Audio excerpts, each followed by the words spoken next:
नमस्कार, बहुत स्वागत है आपका। आप देख रहे हैं सबसे बड़ा अखाड़ा। मैं हूं आपके साथ शिल्पा तोमर।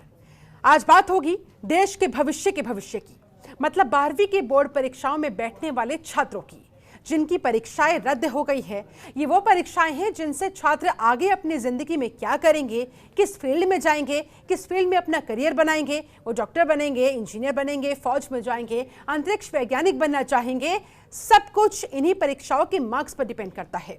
लेकिन इस बार तो ऐसे में सवाल ये उठ रहा है कि 12वीं की बोर्ड परीक्षा अगर नहीं हुई तो फिर छात्रों को आगे कैसे पास किया जाएगा।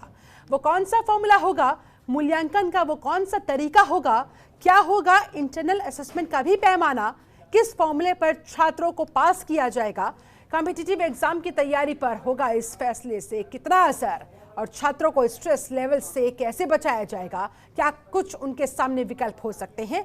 आज की चर्चा इन्हीं तमाम सवालों के इर्द गिर्द रहेगी। आज इसी मुद्दे पर होगी बातचीत।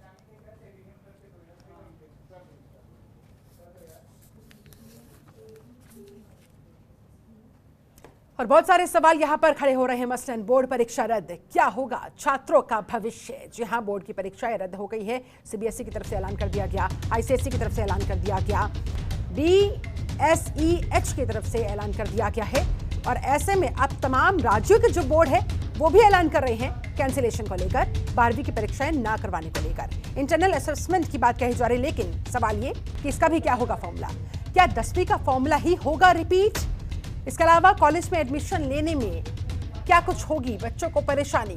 कोरोना से बच भी जाए, लेकिन मानसिक तनाव का आखिर क्या करे।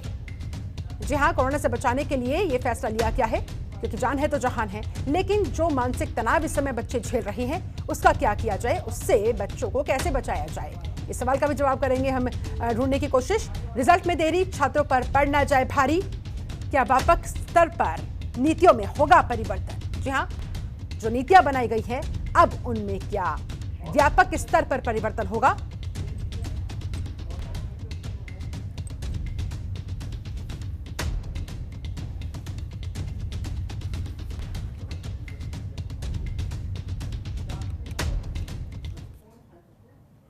और ऐसे में इन्हीं तमाम सवालों के जवाब ढूंढने के लिए हमारे साथ एक पूरा खास पैनल इस समय जुड़ा हुआ है। पैनल का मैं तारुफ आपसे करवा देती हूँ। हमारे साथ मदर डिवाइन पब्लिक स्कूल के डायरेक्टर एकेडमिक अश्विनी बख्शी जुड़े हुए हैं। बहुत स्वागत है आपका।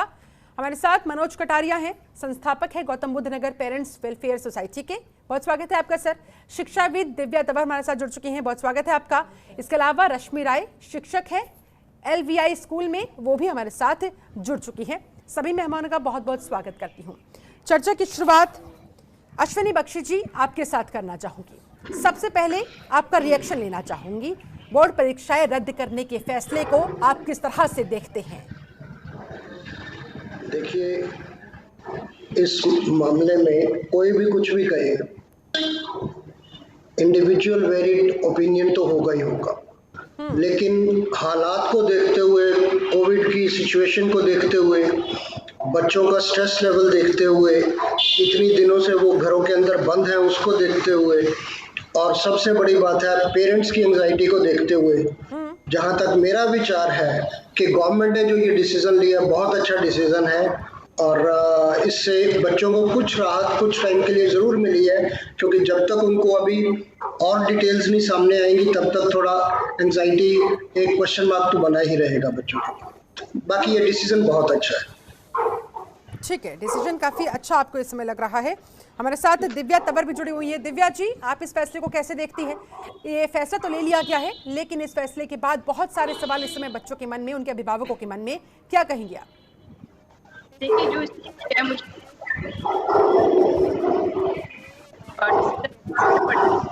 बच्चों की सेहत से बढ़कर हमारे लिए कुछ नहीं है। और अभी हमारे पास जो इस तरह की स्थिति हम देख रहे हैं वो बहुत ही दुर्भाग्यपूर्ण है। घर में हर एक घर में कोई ना कोई कोरोना से इन्फेक्टेड है, या तो माँ बाप ही है, या बच्चे हैं, या उनके आसपास ऐसा इन्वॉल्वमेंट है। तो मुझे लगता है कि हमें ये एक नीड ऑफ द आवर सोच के और एक ये इसको पॉजिटिव वे में लेना चाहिए। और बच्चों की मानसिक स्थिति के लिए भी बहुत अच्छा है कि बच्चों के लिए सोचने के लिए, क्योंकि पढ़ाई तो वो कर ही रहे हैं। ऐसा नहीं है कि जैसे हम कहते हैं ना कि डोट लर्निंग है, कि बहुत दिनों से बच्चे पढ़ रहे हैं, रटाफिकेशन चल रहा है। पर अब मुझे लगता है कि हमें बहुत तरीके से सोचना पड़ेगा कि बच्चों को अगर असेसमेंट करना है तो उसका क्राइटेरिया हमारे लिए क्या रहेगा। मार्क्स अगर क्राइटेरिया नहीं है तो मार्क्स बच्चों के लिए क्या क्राइटेरिया रहेगा। तो इस पे सोचने के लिए बहुत जरूरी है, और ये हमें एक आपदा में अक्सर की बात है कि हमें ये टाइम मिला है जहाँ पे हमें सोचने की जरूरत है कि अगर बच्चों को हम असेसमेंट करेंगे तो किस तरीके से करेंगे। चलिए ठीक है, हमारे साथ और भी खास मेहमान जुड़े हुए हैं। रश्मि राय टीचर हैं। रश्मि जी, आपको क्या लग रहा है, बोर्ड परीक्षाएं तो रद्द हो गई है, लेकिन अब आगे इन छात्रों का क्या भविष्य रहने वाला है? क्या कुछ इस समय होप नजर आ रही है? क्या कुछ लग रहा है आगे का रास्ता क्या हो सकता है? नमस्कार, मैं रश्मि, मैं लोटस वैली स्कूल में नोएडा सेक्टर 126 में केमिस्ट्री की टीचर हूँ। क्लास 11-12 को पढ़ाती हूँ। और ये बहुत ही सराहनीय मतलब नरेंद्र मोदी जी ने बहुत ही सराहनीय निर्णय लिया है कि अब बोर्ड परीक्षा नहीं होगी। बिकॉज हम बच्चों की बातें करते हैं सबसे पहले तो कि बच्चे बहुत डीमोटिवेटेड हो गए, ऐसा कुछ भी नहीं है। जहां तक मैं बच्चों को जानती हूँ, बच्चे तो बहुत खुश हैं बिकॉज वो ऑलरेडी डीमोटिवेटेड हो चुके थे, क्योंकि परीक्षाएं बहुत आगे बढ़ती जा रही थी। और उनके मोस्टली जितने भी एग्जाम्स होते हैं, लाइक सैट का एग्जाम है, यूनिवर्सिटी कंडीशनल और अनकंडीशनल बेसिस पे उन्हें ऑलरेडी एंट्रेंस दे चुकी है, उन्हें एडमिशन दे चुकी है। और अभी और भी जैसे डीयू को अपना क्राइटेरिया बताना होगा, तो डीयू का जो क्राइटेरिया होगा वो ऑफकोर्स इंटरव्यू बेस्ड होगा। ऐसा तो नहीं है कि डीयू बोल देगा कि सिर्फ सीबीएसई के मेरिट लिस्ट पे ही हम डिसीजन लेंगे। और भी बहुत से कॉलेजेस हैं जो इस तरह की ट्रांसक्रिप्ट का वेट कर रहे हैं, तो ट्रांसक्रिप्ट तो बोर्ड बना के देगा ही देगा। अगर हम कोविड के थ्रू देखें तो आप देख सकते हो 60% स्टाफ कोविड से इन्फेक्टेड हो गया था जब वो अभी बोर्ड प्रैक्टिकल एग्जामिनेशन लेने गया था। मैं खुद उसका एग्जाम्पल हूँ, मुझे भी कोविड हो गया था। Past 1 month I am just recovering from Covid now. I am like feeling better now a days, but since 22 अप्रैल मुझे भी कोविड हो गया था। तो जब टीचर को ही ड्यूटी करनी है और 3 मीटर के डिस्टेंस चाहिए, बच्चे बताते नहीं हैं कि उन्हें कोविड है, उन्हें सिम्टम्स आ रहे हैं, क्लियर नहीं करते हैं, 4थे-5वें दिन टेस्ट के लिए जाते हैं और उसके बाद पता चलता है कि उन्हें कोविड है, तब तक तो वो इन्फेक्शन फैला चुके होते हैं। और वैसे भी बहुत से बच्चे एग्जाम नहीं देते अगर उन्हें कोविड हो जाता, तब तो बोर्ड को क्राइटेरिया देना ही पड़ता। फिर वो क्राइटेरिया कहां से लाते? इससे अच्छा है अभी कोई क्राइटेरिया दे दें। जहां तक मुझे पता है, क्राइटेरिया के लिए डिस्कशन यही है जैसे 10th में था कि जितने भी हमारे एग्जाम्स हैं लाइक यूटी वाले, उसमें से 10 मार्क्स ले लेंगे, जो मिड टर्म के हैं उसमें से 30 ले लेंगे, और जो final term like pre board हुए थे बच्चों के उसमें से 40 लेंगे, क्योंकि 10th में 80 की थ्योरी होती है और 20 के इंटरनल होते हैं। 12th जैसे कि मैं पढ़ाती हूँ, तो 12th में अभी तक तो वैसे बोर्ड ने कुछ क्लियर किया नहीं है, लेकिन जहां तक मुझे लगता है 12th में ऐसे होना चाहिए कि वो 9th, 10th और 11th तीनों क्लासेस की परफॉर्मेंसेस लेके चलेंगे। ऐसा कुछ नहीं है कि वो सिर्फ एक प्री बोर्ड या सिर्फ एक एग्जाम देख के चलेंगे, क्योंकि बोर्ड बहुत ही अच्छे तरीके से प्रॉपर पैनल के थ्रू काम करता है। ऐसे नहीं काम करता कि किसी बच्चे को अपने भविष्य की चिंता हो जाए। भविष्य उज्जवल ही होता है और उज्जवल ही रहेगा बच्चों का, तो इसके लिए बच्चों को चिंता करने की जरूरत नहीं है। ठीक है, बच्चों के बीच इस समय किस तरह की मानसिक स्थिति बनी हुई है, रुक कर लेते हैं मनोज जी का। मनोज जी, बहुत सारे बच्चों के साथ आप जाहिर सी बात है संपर्क में होंगे, पेरेंट्स वेलफेयर एसोसिएशन के आप अध्यक्ष हैं, ऐसे में आप इस समय क्या महसूस कर रहे हैं? बच्चे आपको किस तरह का फीडबैक दे रहे हैं? इस फैसले के बाद बच्चे खुश हैं या और ज्यादा चिंतित हो गए हैं कि आखिरकार उन्हें मार्क्स अब मिलेंगे तो कैसे मिलेंगे, और कितनी मानसिक तनाव में इस समय बच्चे? नमस्कार। सबसे पहले तो मैं ये कहना चाहूँगा, जो मोदी जी ने जिस टाइम पर ये डिसीजन लिया है सीबीएसई 12th क्लास के बोर्ड का कैंसिलेशन का, वो स्वागत योग्य है, क्योंकि ये संक्रमण इतनी तेज़ी से फैला था अभी, और हमने जो इस इन्फेक्शन के कारण जो डेथ्स देखी हैं, हॉस्पिटल में बेड्स नहीं थे, मेडिकल इंफ्रास्ट्रक्चर बिल्कुल फेल हो चुका था, यहाँ तक कि लोग इतना घबरा गए थे कि वो सोचने लगे कि हम बच्चों का क्या करेंगे। और ये जो एज है, ना तो ये बच्चे 18 बिलो हैं ना 18 अबव हैं, ना इनके लिए भी कोई वैक्सीनेशन का कोई प्रोविज़न था, तो वैक्सीन भी अबव 18 की थी। तो 12th तक आते आते बच्चे 18 को टच करते हैं, 18 को क्रॉस नहीं कर पाते। कोई 2-4 ही करते तो बात अलग है, अदर पूरे स्कूल में 1 या 2 बच्चे शायद करेंगे। तो उनके लिए वैक्सीनेशन का भी कोई कुछ नहीं था। तो पेरेंट्स इतना घबरा गए हैं कि वो भेजना ही नहीं चाहते थे स्कूल या प्री बोर्ड्स या उनके जो प्रैक्टिकल्स थे वहाँ कहीं पे भी उनको भेजना नहीं चाहते थे। लेकिन जैसे ही अनाउंसमेंट हुआ कि 12th क्लास की सीबीएसई क्लासेस एग्जामिनेशन कैंसिल हो गया है, तो फ़ौरन पेरेंट्स के अंदर बहुत ज़्यादा खुशी की लहर आई थी, क्योंकि मैं कई हज़ार पेरेंट्स के साथ जुड़ा हुआ हूँ, कई ग्रुपों में करीब 25-30 ग्रुपों में मैं जुड़वा हूँ अलग अलग स्कूल्स के। तो वहाँ इतनी खुशी की लहर आई कि वो बहुत ज़्यादा खुश थे। वो खुश इसलिए नहीं थे कि बच्चे को प्रमोट कर दिया जाएगा, वो खुश इसलिए थे कि ये जो सिचुएशन चल रही है कहीं हमारा बच्चा उसका कुछ भाग नहीं बन जाए, कहीं ऐसा नहीं हो जाए कि हमें बाद में फील हो कि हमने गलती की बच्चों को स्कूल भेजकर। तो वो इसलिए खुश थे। जहाँ तक बच्चों की बात है, बच्चों से भी मेरा टच में रहता है, तो बच्चे भी दोनों तरह की मुझे रिएक्शन मिली। कुछ बच्चे बहुत खुश थे, कुछ बच्चे थोड़े मायूस थे। वो मुझे देखने को मिला कि जो बच्चे ब्रिलियंट स्टूडेंट थे या ब्राइट स्टूडेंट थे वो थोड़े दुखी थे, क्योंकि उनको पता था उन्होंने बहुत मेहनत की है, बहुत अच्छा वो नंबर लाने वाले थे। एक असेसमेंट होता है, पूरे साल आप मेहनत करते हो या 2 साल मेहनत करते हो, उसके बाद बोर्ड आप देते हो, तो एक असेसमेंट आता है, जो एक रिवॉर्ड होता है उस बच्चे के लिए, जब वो कहता है जी मेरे 98% आए, मेरे 97% आए, और वो कंपेयर करता है बाकी क्लास के दूसरे बच्चों के साथ। तो ऐसे बच्चे जो अबव 90% थे वो थोड़े से दुखी लगे मुझको, क्योंकि वो चाहते थे कि एग्ज़ाम हो जाए। उसका एक रीज़न भी था, वो मेरी बात भी हुई थी कुछ बच्चों के साथ। उनका कहना था, सर एक बार बताइए, अब जो रेट है उसका इसका इन्फेक्शन का, वो धीरे धीरे डिक्रीज़ होता चला जा रहा है। तो ऐसे में जब तक एग्ज़ाम होंगे उसमें कम से कम 2 महीने तो लगेंगे। 2 महीने की बात अभी से हम क्यों कर सकते हैं? क्यों ना गवर्नमेंट ने डिक्लेयर कर दिया कि हम पूरा प्रोटोकॉल को फॉलो करते हुए, स्कूल वाले प्रोटोकॉल को फॉलो करते हुए। लेकिन इस बात का भी था ना मनोज जी कि कहीं ये इवेंट सुपर स्प्रेडर के तौर पर ना सामने आ जाए, क्योंकि बड़ी संख्या में जब बच्चे अपने घरों से बाहर निकलेंगे, जाहिर सी बात है ऐसे में बच्चों की भारी भीड़ में कोरोना गाइडलाइंस का पालन करवाना बहुत मुश्किल होगा। ये आप भी जानते हैं, मैं भी समझ रही हूँ। देखिए शिल्पा जी, इसके मद्देनजर ये फैसला लिया क्या हो? देखिए शिल्पा जी, समझा जा सकता है जो इंटेलिजेंट बच्चे होते हैं उन्हें दुख लग रहा होगा। हाँ जी, नहीं शिल्पा जी, मैं एक बात बता दूं आपको, जो 12th के बच्चे होते हैं हर स्कूल में करीब करीब जहाँ 2000 की संख्या होती है एक स्कूल की, वो नर्सरी से लेकर 12th तक की होती है। जहाँ 14 क्लासेस अगर एक ही क्लास एक उसकी लिया जाए, तो वो पूरा अगर 2000 बच्चों को तो बात कहने की थी नहीं कि वो आएंगे पूरे स्कूल में। बोर्ड की बात है, अगर बोर्ड में बच्चे आते हैं तो 200 बच्चे या 250 बच्चे करीब करीब होते हैं हर स्कूल में 12th के। और ऐसा भी नहीं है कि सारे पेपर एक साथ होते हो, 3-3 कैटेगरी होती है। एक साइंस के बच्चे भी होते हैं, एक साइंस की स्ट्रीम होती है, कॉमर्स की स्ट्रीम होती है, एक ह्यूमैनिटीज़ की स्ट्रीम होती है। अगर पेपर आज साइंस का है तो बाकी किसी स्ट्रीम का नहीं रखना चाहिए। तो मुझे नहीं लगता कि केवल आपके हिसाब से विकल्प हो जाना चाहिए, विकल्प जहाँ मेरा अपना पर्सनल है उसमें मुझे लगता है कि विकल्प होता और बहुत जल्दी डिसीजन नहीं होना चाहिए था। कुछ एक हफ्ते बाद शायद डिसीजन होता तो बहुत अच्छा रहता, लेकिन फिर भी पेरेंट्स इतने डरे हुए थे, उसको देखते हुए वो बहुत खुश हैं। चलिए ठीक है, लौटूंगी आपके पास। हमारे साथ छात्रा सना सिंह भी जुड़ चुकी हैं। सना, आप अपना रिएक्शन बताएं। ये खबर सुनने के बाद कि बोर्ड परीक्षाएं कैंसिल हो गई है, आपको कैसा महसूस हुआ? और अब आप क्या राहत महसूस कर रही हैं या फिर आगे अपने फ्यूचर को लेकर और ज्यादा कंसर्न हो गई है कि कॉलेजेस में एडमिशन कैसे मिलेगा? अगर आप किसी कॉम्पिटिटिव एग्जाम की तैयारी करेंगी तो वो कैसे होगा जब तक 12वीं के मार्क्स नहीं आएंगे?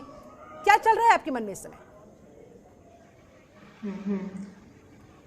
मैम, दोनों तरीके से हम फंसे हुए थे कि हम 12th के लिए पढ़े या एंट्रेंस के लिए पढ़े, और ये सिर्फ मैं नहीं, सारे बच्चे बहुत परेशान थे। पहले कोरोना जब आया पिछले साल से मार्च, स्कूल्स बंद हो गए, बहुत प्रॉब्लम्स हो रही थी ऑनलाइन एग्जाम्स में भी। उसके बाद जब अभी फिर पोस्टपोन्ड हुआ था फेब के बाद, फिर वो मई तक गया। फिर उनने बोला कि अब मई में नहीं होंगे, जुलाई अगस्त में होंगे, और जिसके सितंबर में रिजल्ट्स आएंगे। तो इतने दिन तक टाइम वेस्ट करने से अच्छा बच्चे सोच रहे थे कि अब एंट्रेंस की तैयारी कर लें जब बोर्ड्स पोस्टपोन्ड हुए।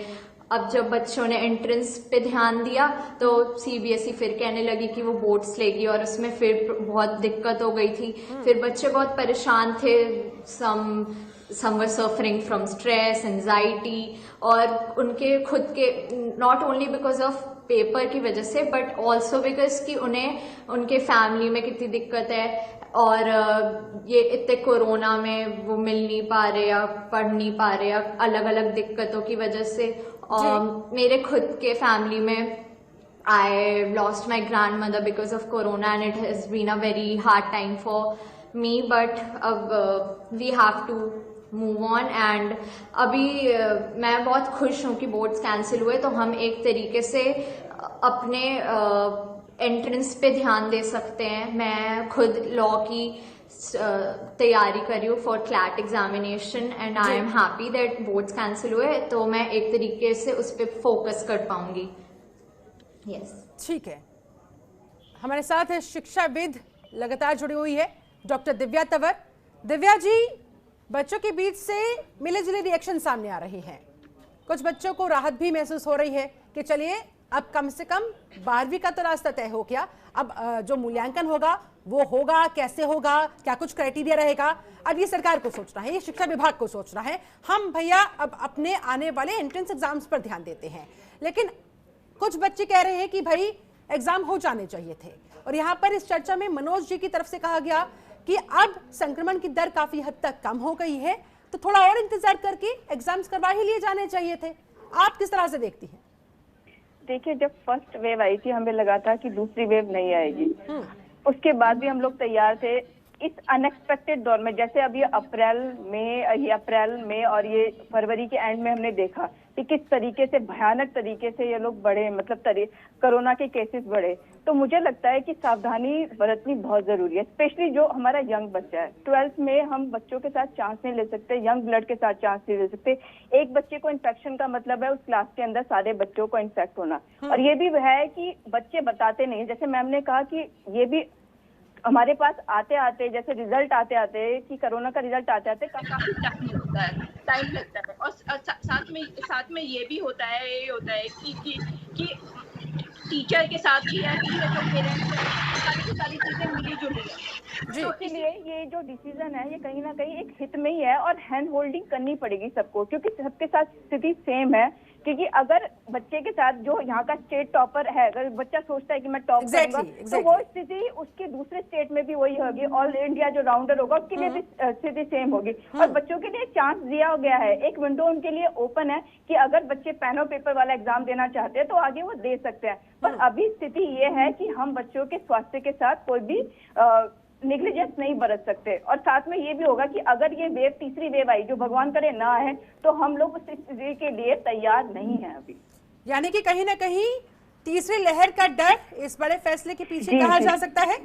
जी बिल्कुल बिल्कुल, सरकार ने यही सोच के, क्योंकि जो कुंभ मेले में हुआ या जो यूपी इलेक्शन में हुआ वो वाली स्थिति सरकार अवॉइड करना चाहती है। तो कहीं ना कहीं उन्होंने इस स्थिति को क्योंकि सरकार ने, सबने यही कहा कि आप इस स्थिति को अवॉइड कर सकते थे, कि अगर ये स्थिति अवॉइड नहीं होती तो इतने सारा संक्रमण नहीं फैलता। तो स्थिति अवॉइड करने के लिए सरकार ने, मुझे लगता है कि एक बहुत अच्छा डिसीजन है।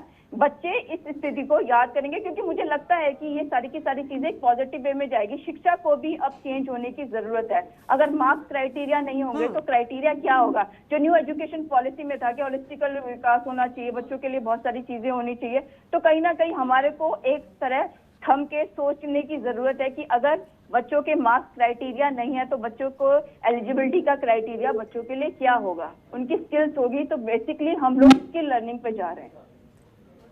चलिए ठीक है, लौटूंगी आपके पास। अश्विनी जी, अभी इस समय एक स्टैंड तो क्लियर हो गया है, एक फैसला बड़ा आ गया है कि बोर्ड परीक्षाएं रद्द कर दी गई है, लेकिन अब अगला महत्वपूर्ण फैसला जिस पर सभी की नजरें टिकी हुई है वो रहेगा इंटरनल असेसमेंट पर। इंटरनल असेसमेंट कैसे होगा, क्या कुछ उसका फॉर्मूला होगा, कौन से ऐसे मापदंड होंगे, कौन से ऐसे पैरामीटर्स होंगे जिन्हें ध्यान में रखते हुए बच्चों को मार्क्स दिए जाएंगे?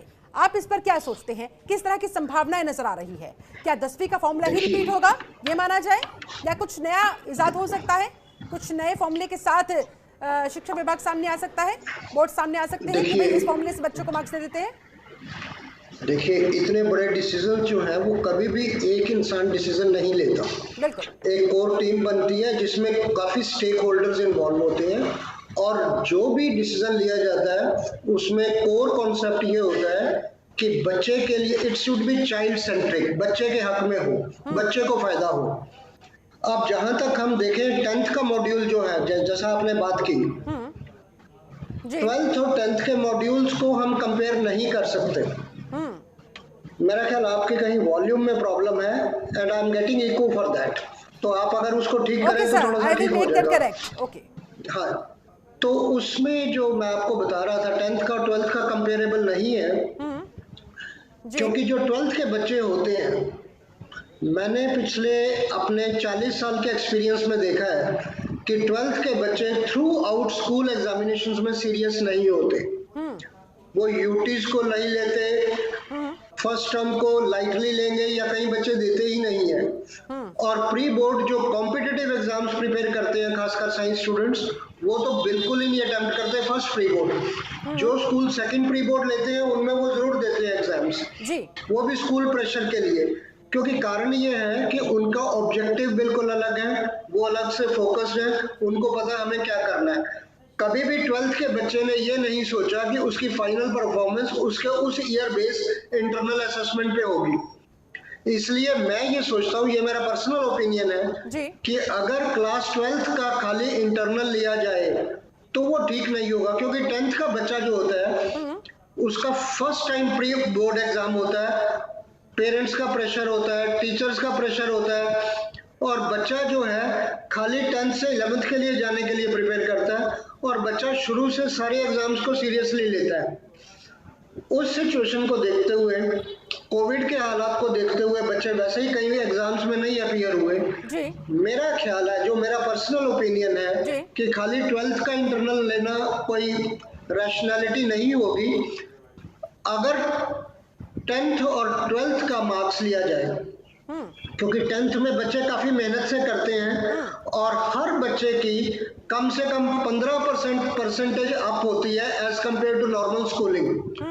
तो 10th की परफॉर्मेंस लेके सॉरी और 12th की परफॉर्मेंस लेके अगर उसका एवरेज लिया जाए, क्योंकि प्रैक्टिकल्स तो पहले ही हो चुके हैं मोर और लेस, मेरा ख्याल जहां तक मैं सोचता हूँ करीब स्कूलों में प्रैक्टिकल्स हो चुके हैं, तो वो प्रैक्टिकल्स का एग्जाम मार्क्स तो है ही है बोर्ड के पास, ठीक है। बाकी थ्योरी पार्ट के लिए अगर 10th और 12th का एवरेज ले लिया जाए, 12th इंटरनल और 10th का फुल फाइनल एग्जाम का, तो वो बच्चों के लिए काफी हेल्पफुल होगा।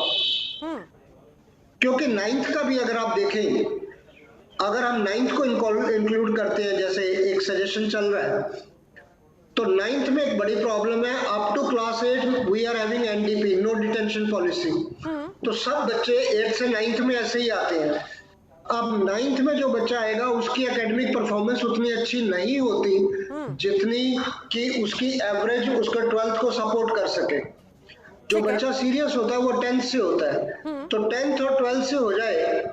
जहां तक 11th की बात है, 11th में फिर थोड़ा सा उनकी परफॉर्मेंस में डिप आता है, क्योंकि बच्चा फिर थोड़ा कैजुअल हो जाता है लोकल एग्जामिनेशन के चक्कर में। इसलिए अगर it should be absolutely child centric, तो फिर 10th और 12th का लेना चाहिए एवरेज, ठीक है। और अगर ज्यादा इसको थोड़ा डाइवर्सिफाइड डाटा लेना है तो 10th, 11th, 12th ले सकती।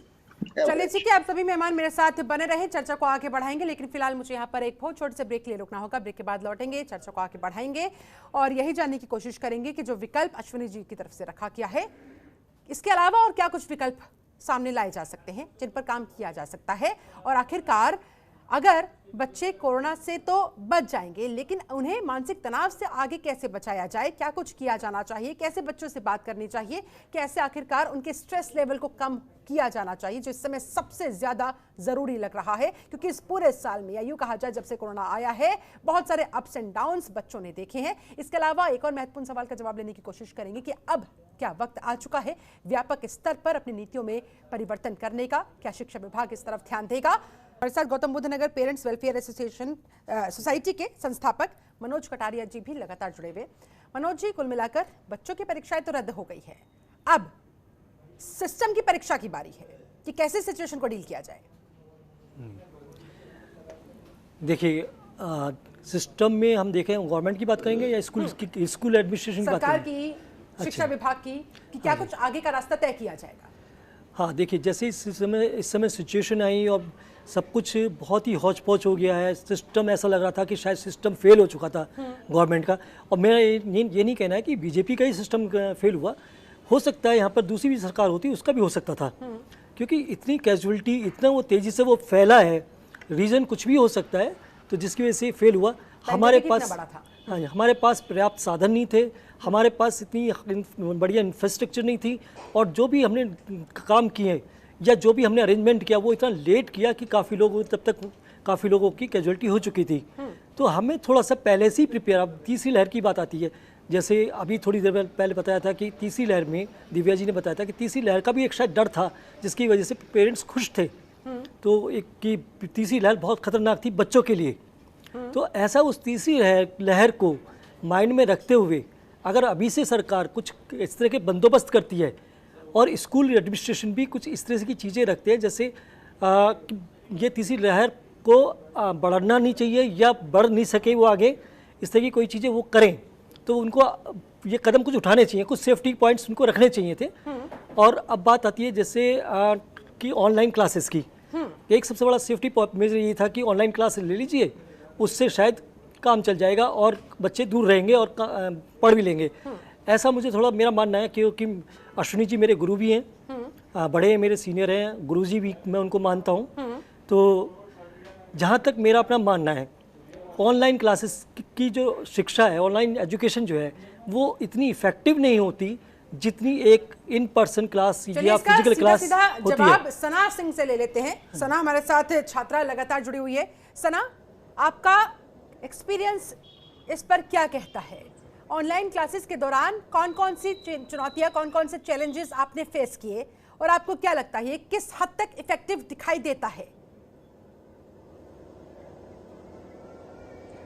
मैम, ऑनलाइन वैसे तो सही थे, बट हमें बहुत प्रॉब्लम भी होती थी। कभी मैम की कनेक्शन नहीं आ रही है, कभी बीच में ऐसे आवाज़ कटने लगेगी, या फिर कुछ बच्चे जो ज्वाइन नहीं करते थे या जिनके पास इंटरनेट कनेक्शन नहीं है, उन्हें बहुत दिक्कतें हुई हैं इस कोरोना के टाइम पढ़ने में, या फिर एग्ज़ाम के टाइम 3 घंटे के जो एग्ज़ाम्स होते थे एसेज, और बीच में वो mid term exams and pre boards. उस टाइम जो 3 घंटे हमें कैमरे के सामने बैठ के पेपर देने में बहुत मुश्किल हुई। ठीक है, यानी कि काफ़ी मुश्किल था इसके साथ मैनेज करना। रश्मि राय, शिक्षक हमारे साथ लगातार जुड़ी हुई है।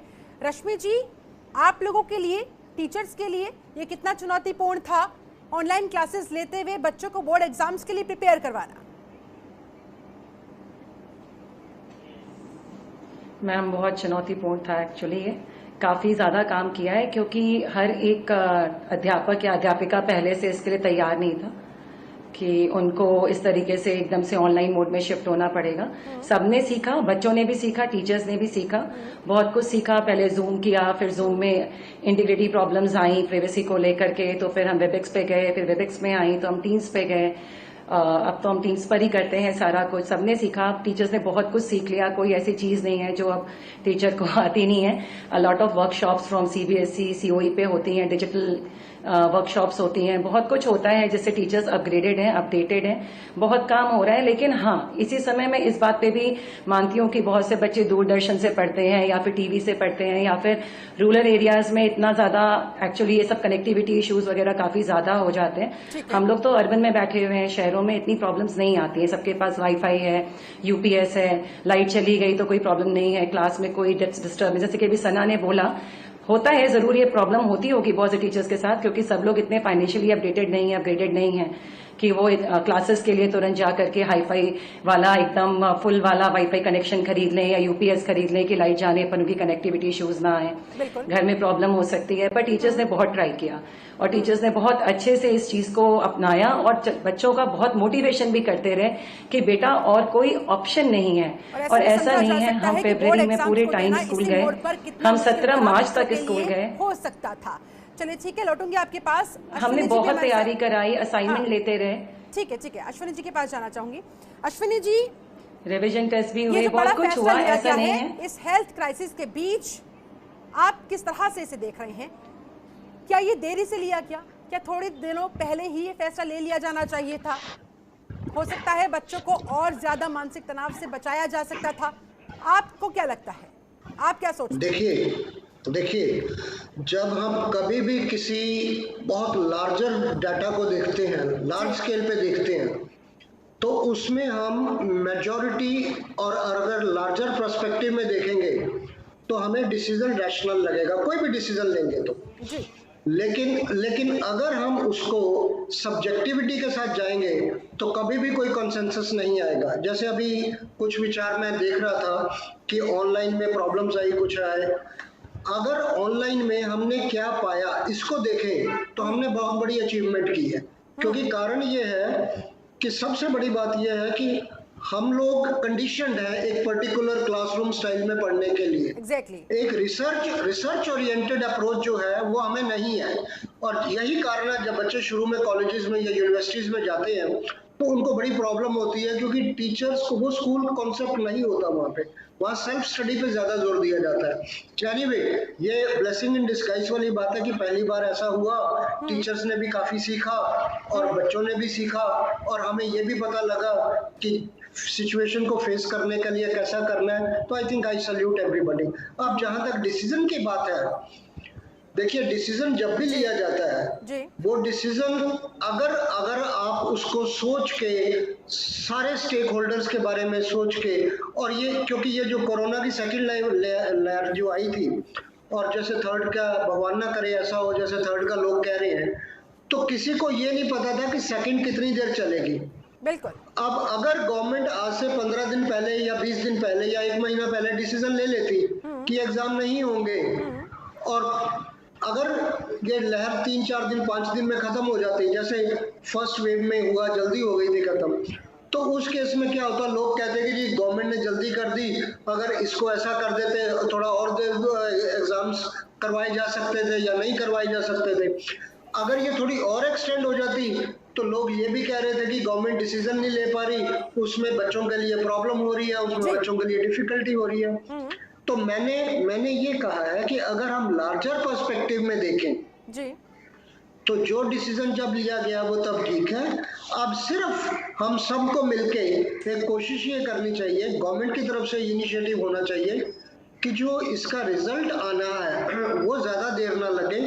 और मेरे को अभी जैसे लेटेस्ट इंफॉर्मेशन मुझे मिली है कि डीयू ने शायद ये अनाउंस किया है कि वो on the basis of merit admission करेंगे, और मेरा ख्याल ऐसे ही बाकी यूनिवर्सिटीज भी फॉलो करेंगे, तो उससे थोड़ा सा क्लैरिटी बनती चली जाएगी जैसे जैसे टाइम और बीतेगा, जैसे जैसे रिजल्ट और आएगा। तो जब तक वो मार्क्स का या रिजल्ट की बात नहीं आती तब तक थोड़ा सा कंफ्यूजन तो बना ही रहेगा, लेकिन let's face it and let's hope for the best कि अच्छा होगा। चलिए ठीक है डॉक्टर दिव्या, आप इस फैसले की टाइमिंग को लेकर क्या सोचती हैं, आपका क्या रिएक्शन है? इसके अलावा परीक्षाएं तो रद्द हो गई है, फैसला भी ले लिया गया है, लेकिन अब रिजल्ट में देरी नहीं होनी चाहिए।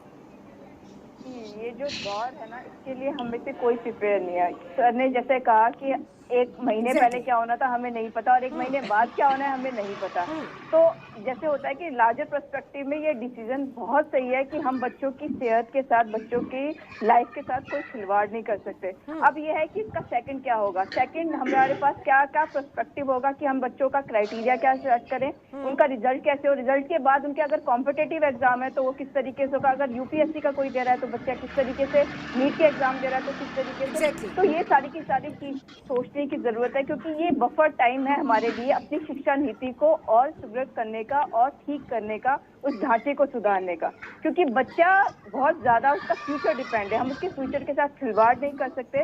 तो जहाँ पर हम लोगों को सबको सोचने की जरूरत है, स्पेशली सरकारों को सोचने की जरूरत है, क्योंकि इसमें 12 लाख 16 लाख से बच्चे हैं जो सिर्फ 12th के एग्जाम के बाद बाहर निकलेंगे, और साथ में उनके साथ उनका जो डिसीजन होगा वो किस तरीके से होगा, किस तरीके से एडमिशन होगा, अगर इंटरनेशनल वे में लेंगे तो बच्चे किस तरीके से जाएंगे, क्योंकि यहाँ पे हैंड होल्डिंग करनी पड़ेगी। अगर यूपी है का बच्चा है और वो बिहार में जा रहा है, बिहार का बच्चा अगर दिल्ली में आ रहा है, तो सबके लिए स्थिति समान है। तो जो डिसीजन होगा वो सबको देख कर लेना पड़ेगा, सबको एक मतलब रूरल एरिया का भी बच्चा जो होगा, अर्बन में भी जो होगा, सबको सोच के लेना पड़ेगा कि उसकी स्थिति शहर के बच्चे से डिफरेंट होगी। उसके पास ना वाईफाई है, ना उसके पास ऑनलाइन लर्निंग पढ़ाई करने का तरीका है, शायद टीचर्स के साथ भी यही प्रॉब्लम आने वाली है। तो आगे हम किस तरीके का डिसीजन लेंगे, किस तरीके का रोड मैप तैयार करेंगे, किस तरीके की हमारी शिक्षा नीति होगी, अगर हमें न्यू एजुकेशन पॉलिसी लगानी है तो हम किस तरीके से लगाएंगे, ये सोचने की हमें जरूरत है। और ये टाइम शायद इसका खाका खींचने की जरूरत है, बहुत जरूरत है कि हम इस पे एक रोड मैप तैयार करें। सरकार पर, प्रशासन पर, विभाग पर छोड़ देते हैं शिक्षा नीति में क्या बदलाव हो क्या ना हो, क्योंकि बातें तो बहुत सालों से होती आ रही है, कोशिशें भी बीच में दिखाई दी, लेकिन महामारी ने अब इन कोशिशों को और तेजी के साथ इम्प्लीमेंट करने की मजबूरी को और ज्यादा बढ़ा दिया है।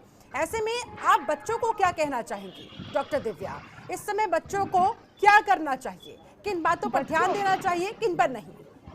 मुझे लगता है बच्चों को सोच के बैठ के ये सोचने की जरूरत है। मैं अपनी बेटी को भी यही कहती हूँ कि तुम्हें लाइफ में करना क्या है। मार्क्स क्राइटेरिया नहीं हो सकते कि तुम कितने अच्छे हो या कितने बेकार है। मुझे हमेशा से लगता है, क्योंकि मैं एक स्कॉलर नहीं थी पर मैं एक यूनिवर्सिटी की एक डायरेक्टर हूँ, तो मुझे लगता है मार्क्स एक क्राइटेरिया नहीं है, आप कितने स्किल्ड है उसका क्राइटेरिया। तो जो आपको अच्छा लगता है उसके बारे में सोचिए, अपना रोड मैप तैयार करिए कि आप अपनी जिंदगी में किस तरीके का शख्स बनना चाहते हैं, सोसाइटी में क्या कंट्रीब्यूट करना चाहते हैं, आपकी मानसिक स्थिति आपके घर पे किस तरीके से प्रभाव डालेगी।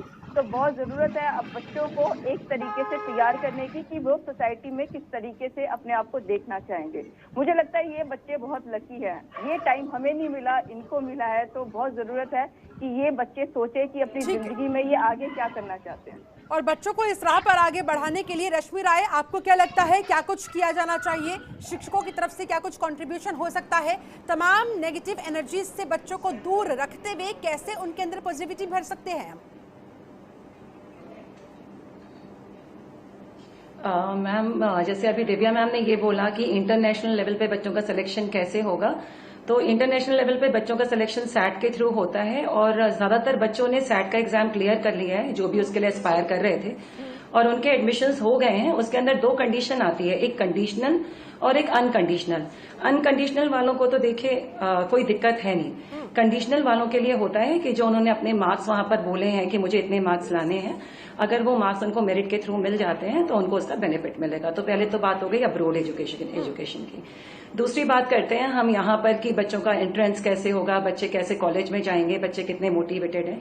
तो जिस तरह से मैं बहुत से बच्चों से भी जुड़ी हुई हूँ, मैं भी पढ़ाती हूँ, मैं पहले IIT-JEE के लिए भी पहले पढ़ाती थी और अब मैं स्कूल में पढ़ाती हूँ, तो काफी बच्चों से जुड़ी हूँ हर तरह से। तो मैंने देखा है कि जो बच्चे मोटिवेटेड है IIT-JEE के लिए, वो ऑलरेडी एंट्रेंस की ही तैयारी कर रहे थे। सर ने बिल्कुल ठीक बोला था कि वो 12th के लिए उतने इंक्लाइन नहीं रहते हैं होम एग्जामिनेशन के लिए। जब आई थिंक अश्विनी सर बोल रहे थे तो बिल्कुल सही बात थी कि 12th में जब होम एग्जामिनेशन हो रहे होते हैं तो वो उतने इंक्लाइन नहीं होते हैं। क्यों नहीं होते हैं? क्योंकि उन्हें लगता है बोर्ड में कर लेंगे जो करना होगा, और बोर्ड का पेपर होता है सब्जेक्टिव। पर बोर्ड ने भी अभी बहुत चेंजेस कर दिए थे, 50% ऑब्जेक्टिव पेपर की बात करी थी और हो नहीं पाया। That is another thing. क्या करते, पेंडेमिक तो ऐसे होती नहीं है ना, हो गई, अब क्या करें, हिस्टोरिकल इवेंट है, हिस्टोरिकली हो गया। अब इसके लिए तो एक यही तरीका था कि पहले बच जाए फिर डिग्री की बात करेंगे, है ना। तो अब यहाँ पर दूसरी वाली बात करते हैं कि एडमिशन को क्या होगा, कैसे होगा। तो ग्रामीण क्षेत्रों में मुझे ऐसा लगता है कि जो कॉलेजेस हैं वो ऑफ कोर्स CBSE का वेट करेंगे। CBSE जब अपना रिजल्ट दे देगा, स्कूल को अथॉरिटी दे रहा है, स्कूल को अथॉरिटी पूरी तरीके से नहीं दे रहा है।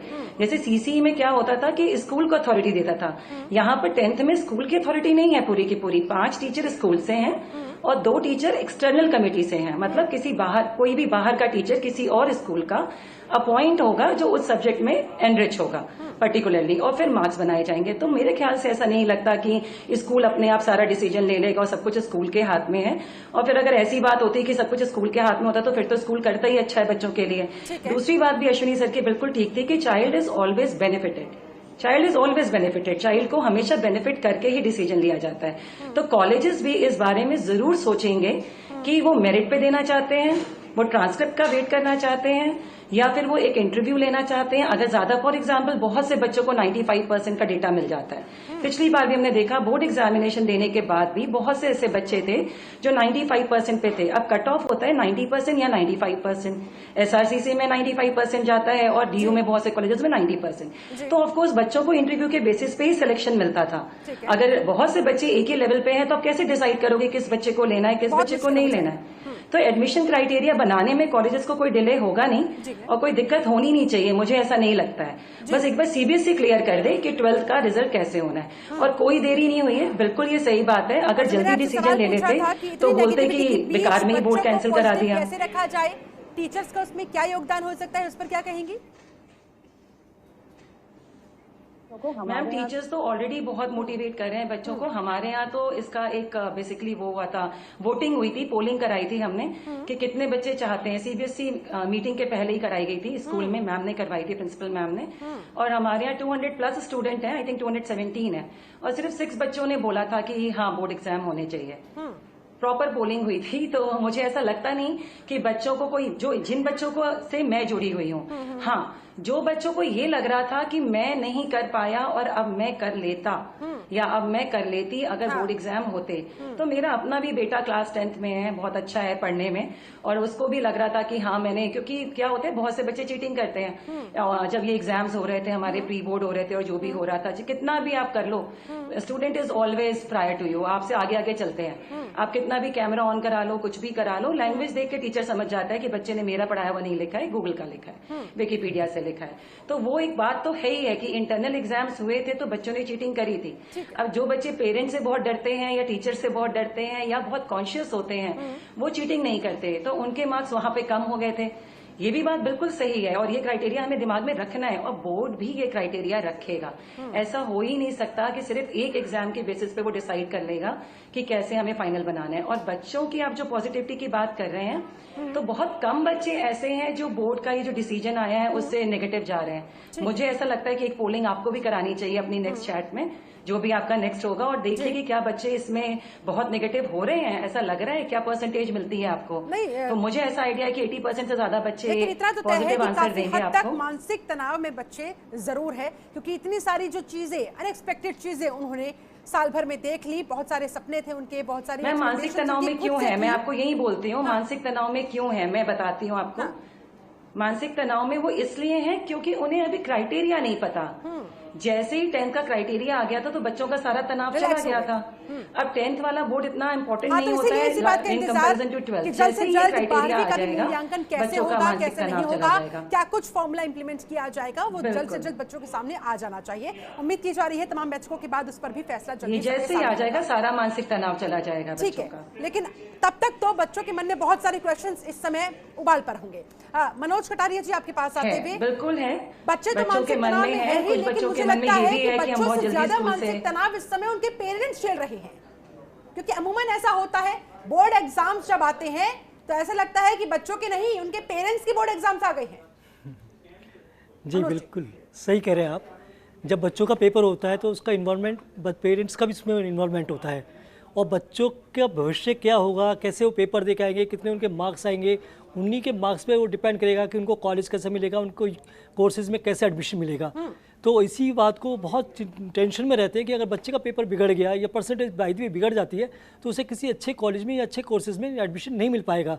तो इसलिए उनका भी मानसिक तनाव होता है मनोज जी कि वो जो प्रेशर होता है ना पेरेंट्स से, फिर वो बच्चों पर ऑटोमेटिकली ट्रांसफर हो जाता है अगर ऐसा कुछ गड़बड़ झाला मामला कुछ हो जाए तो जब कभी ऐसा भी हो जाता है कि बहुत अच्छा ब्रिलियंट स्टूडेंट होता है, किसी वजह से उसका पेपर गड़बड़ हो जाता है, तो उसमें फिर वो कहीं ना कहीं अपने एडजस्टमेंट करते हैं अपने साथ कि ठीक है बेटा कोई बात नहीं, जैसा हो गया जब देखा जाएगा जो होगा। तो पेरेंट्स का टेंशन तभी दूर होगी जब बच्चे को एक अच्छा कॉलेज मिल जाएगा, एक अच्छे कोर्स में उसका एडमिशन हो जाएगा। उससे पहले तो अभी सब लोग बहुत ही असमंजस में हैं कि हमारा बच्चा क्या करेगा, कहाँ जाएगा, कौन क्या इसके आगे जो यूनिवर्सिटीज़ हैं या कॉलेजेस हैं उनका क्या क्राइटेरिया इनको लेने का होगा, हमारा स्कूल कैसे बच्चों को मार्क्स देगा, अच्छे देगा। क्योंकि आपने अभी सर ने भी बताया था कि बच्चे बहुत ज़्यादा एक्टिवली पार्टिसिपेट नहीं करते प्री बोर्ड्स में। उसका एक रीज़न और भी था। अभी थोड़े दिनों पहले आईआईटी के पेपर्स हो रहे थे, मेंस के पेपर होते थे, साथ में प्री बोर्ड्स के भी पेपर हो रहे थे। तो बच्चों ने अपने आईआईटी के पेपर देने में थोड़ी सा अपने आप को इन्वॉल्व रखा और जो एग्जाम्स थे या तो उन्होंने छोड़ दिया या उन्होंने बहुत ही लापरवाही से उनको दिया। एंट्रेंस एग्जाम को ज्यादा प्रेफरेंस दी जी जी कि भाई प्री बोर्ड के मार्क्स का ही काउंट नहीं होंगे, जब बोर्ड्स के एग्जाम्स देंगे तब हम कवर अप कर ही लेंगे। जी हाँ, इस वजह से तो इसी वजह से हुआ था। तो उसकी वजह से उनके जो प्री बोर्ड्स में मार्क्स बहुत अच्छे नहीं आ पाए, या फिर जब एग्रीगेट बनेगा।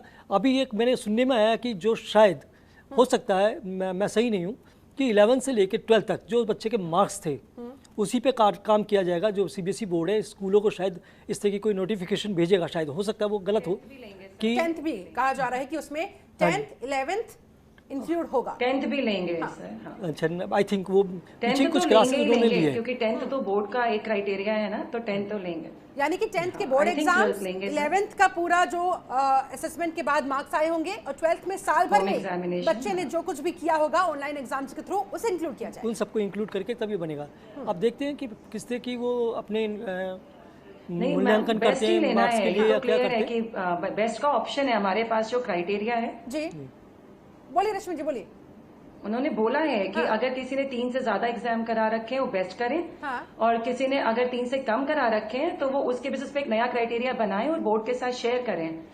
कि अगर उन्होंने 2 ही एग्जाम कराए हैं, 3 कराए ही नहीं है, तो क्योंकि मुझे ऐसा लगता है चलिए कि अभी वो बेस्ट लेकिन के ये लिए फिलहाल बोलेंगे तमाम बच्चों के लिए। विकल्प ही है, ऐसा इनमें नहीं से है कि वो कौन सा बोलेंगे कि फाइनल कोई भी होगा दो इसका करना होगा इंतजार। चलिए ठीक है, मेरे पास समय की थोड़ी कमी है, आप सभी से मैं जल्दी फाइनल कमेंट आपका चाहूंगी। सबसे पहले अश्विनी बख्शी जी, आपको क्या लग रहा है, अब छात्रों के भविष्य को लेकर आगे का रास्ता किस तरफ बढ़ने वाला है?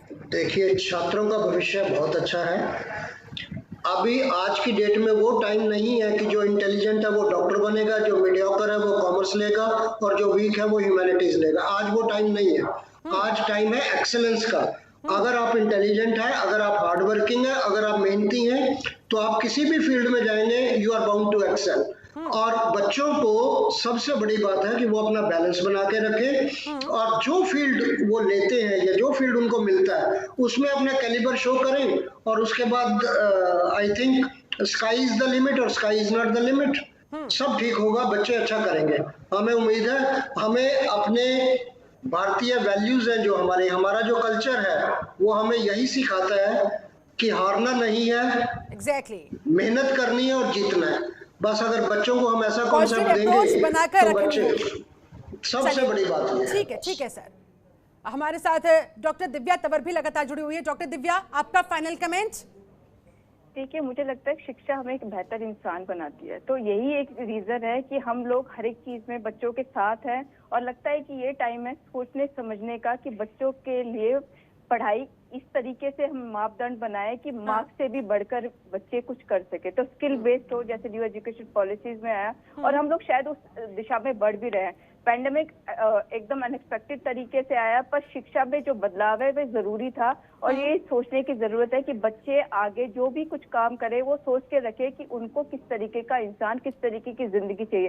क्योंकि इस पैंडेमिक ने हमें सब कुछ सिखा दिया कि ना मनी इम्पोर्टेंट है, ना पैसा, जो ना स्टेटस इम्पोर्टेंट है। बच्चों के लिए खुश रहना, positive mind set is very important, health is very important. तो शायद ये बहुत टाइम है कि बच्चे जितनी भी नेगेटिविटी से गुजरते थे, 12th का एग्जाम अच्छे मार्क्स आएंगे नहीं आएंगे, तो शायद एक ब्रेक लगाए उस पर और ये सोचने के लिए कि तुम्हारी स्किल ही तुम्हारा मापदंड होगी कि तुम अच्छे इंसान हो या नहीं हो, या अच्छे स्टूडेंट हो या नहीं हो। तो बस मुझे लगता है कि ये एक अच्छा हमारे लिए एक फुल स्टॉप है जिसको कहा जाए, जहाँ पर हमें रोकने समझने की जरूरत है। माँ बाप को भी समझने की जरूरत है कि बच्चे तुम्हारे मार्क्स के लिए, मार्क्स का एक मापदंड नहीं है बच्चे। तो शायद ये बहुत ही पॉजिटिव वे में हम जा रहे हैं। स्टूडेंट्स के साथ साथ उनके पेरेंट्स को भी इस बारे में सोचना होगा, समझना होगा। चलिए ठीक है, हमारे साथ रश्मि राय भी जुड़ी हुई। रश्मि राय, आपका फाइनल कमेंट इस हेल्थ क्राइसिस के बीच ये मजबूरीवश फैसला बोर्ड परीक्षाओं को रद्द करने का बच्चों के भविष्य को किस तरफ आगे ले जाता हुआ, किस हद तक इस पर असर पड़ता हुआ उनके करियर को लेकर? मैम, भविष्य को लेकर के अगर कोई भी असर पड़ रहा है तो बच्चे 3 तरीके से डिवाइडेड हैं। एक तो वो जिन्होंने ऑलरेडी प्लान कर रखा है वे अपना भविष्य, जब उन्होंने 11th में जो भी सब्जेक्ट लिया था उसका अकॉर्डिंग जो भी स्ट्रीम लिया था। बीच में आते हैं वो जो थोड़ा सा मिक्स्ड फीलिंग के साथ होते हैं कि ये भी कर लेंगे और ये भी कर लेंगे। फॉर एग्जांपल साइंस के साथ में, पीसीएम के साथ वो इको लेते हैं, तो वो शायद मार्क्स से डिसाइड करते हैं कि उन्हें इको में आगे जाना है या मैथ से आगे जाना है अगर आईटीजेई में नहीं हुआ तो। तीसरे होते हैं वो जिन्हें कुछ भी नहीं पता, जो पेरेंट्स के दिखाए हुए रास्ते पे चलते हैं कि बेटा हमने साइंस पढ़ी थी तुम्हें साइंस पढ़नी है, या हमने ह्यूमैनिटीज पढ़ी थी तुम पढ़ो, और अल्टीमेटली तुम्हें सिविल देना है, तुम्हें बैंक में जाना है, जो भी करना है वो बच्चों पेरेंट्स के हिसाब से डिसाइड करते हैं। तो अभी बेस्ट ये है कि सीबीएसई ने बहुत अच्छी बेसिकली साइट्स बना रखी हुई हैं, जाएं पढ़ें और देखें कि वो भविष्य में और क्या क्या कर सकते हैं। कैरियर काउंसलिंग एक बहुत ही अच्छी वर्कशॉप्स होती हैं बच्चों के लिए, बच्चों को अटेंड करनी चाहिए और बच्चों को देखना चाहिए कि उन्हें किस तरह की चीजों में, उसमें भी बहुत से साइकोलॉजिस्ट होते हैं, उनका टेस्ट लेते हैं। बहुत से बच्चे 10th से ये सारे काम शुरू कर देते हैं और उससे उनको दिखने लगता है कि उनका इंक्लिनेशन या झुकाव किस तरह है और वो उस तरह से डिसीजन ले सकते हैं। अब टाइम है ऐसे में उन्हें डिसीजन लेने में आगे बिल्कुल, अब टाइम है कुछ करने का। अब टाइम ये नहीं है कि क्या हो गया उस पर सोचें, बिल्कुल अब डिसीजन ले और चलें। होने के नाते आप इस पूरी सिचुएशन से कैसे डील कर रही है और अन्य तमाम बच्चों को क्या कहना चाहेंगे, जल्दी से?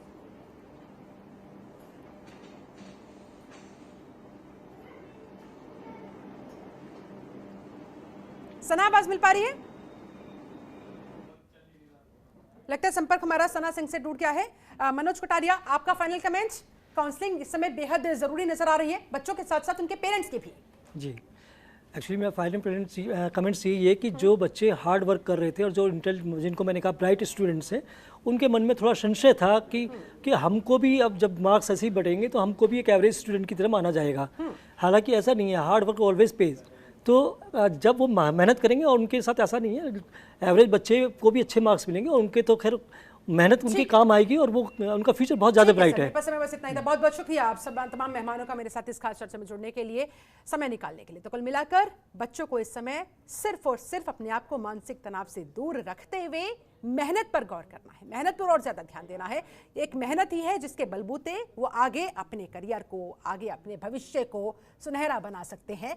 और इस समय बच्चों को अपने पेरेंट्स के साथ लगातार टच में रहना है। अगर उनके मन में किसी तरह की कोई परेशानी चल रही है, या फिर इस पूरी सिचुएशन को लेकर बहुत सारे उनके मन में सवाल उठ रहे हैं, तो उन्हें सीधे तौर पर अपने पेरेंट्स से बात करनी चाहिए, अपने मन को हल्का करना चाहिए, हर हाल में अपने आप को स्ट्रेस लेवल से दूर रखना चाहिए। चलिए, मेरे साथ इस खास चर्चा में जुड़ने के लिए आप सभी का बहुत बहुत शुक्रिया। बने रहिए जनतंत्र टीवी के साथ। नमस्कार। खबरों के निष्पक्ष विश्लेषण के लिए सब्सक्राइब करें Jantantra TV and press the bell icon. Never miss any update.